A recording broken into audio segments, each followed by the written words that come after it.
A growing rift this morning between the United States and a very key Mideast ally. Saudi Arabia is upset with the Obama administration over its handling of Syria and Iran. In Rome, Secretary of State John Kerry will meet in just minutes with another regional partner, Israeli Prime Minister Benjamin Netanyahu. Our senior correspondent John Miller is a former deputy director of national intelligence. John, good morning. Good morning. So what do you make of this Saudi intelligence chief, former ambassador in the United States, suggesting that they're going to be tougher? Well, this has been building, and I think it just burst this week in a public way. But you've got the Saudis. There's an old deal in the region.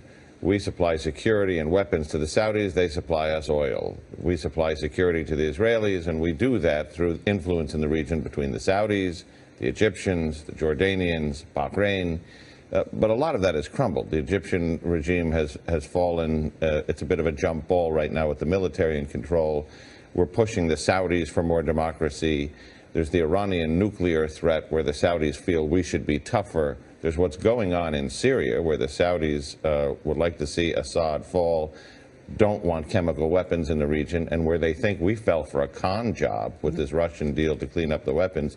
So when you take all of that, the Saudis are sending a signal that we used to have 100% support from you, and we're feeling about 50% of that. Yeah, but also it is the question of who's the most important power in the Middle East.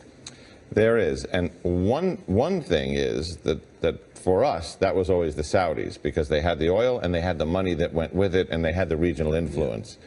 One thing that's certain is it's not us anymore. Our influence has waned as some of the regimes that we depended on for balance have crumbled.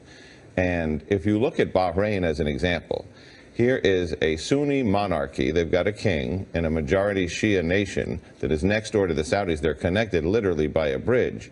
And while they're in a slow-motion revolution there, and remember, since 1971, this has been the headquarters of the U.S. Fifth Fleet, it's strategically important to us.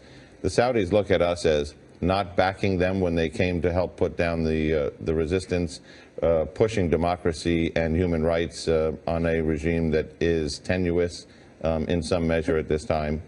I mean, this is remarkable, this criticism, which started with, as Charlie pointed out, Prince Bandar with European officials over the weekend. And then we heard Saudi Prince Turki Al Faisal, who's the former intelligence chief and also a former ambassador, continuing the criticism, saying this: the current charade of international control of Bashar's chemical arsenal would be funny if it were not so blatantly perfidious, and designed not only to give Mr. Obama an opportunity to back down, but also to help Assad to butcher his people. These are very candid words, and remember, Nora, take that in the take those two statements. That you know, these are two people who have U.S. presidents going back quite a ways on speed dial.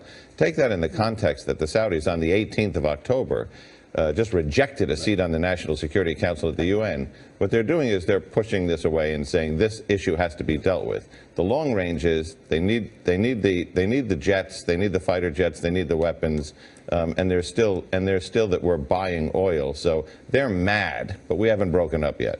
John Miller, thank you.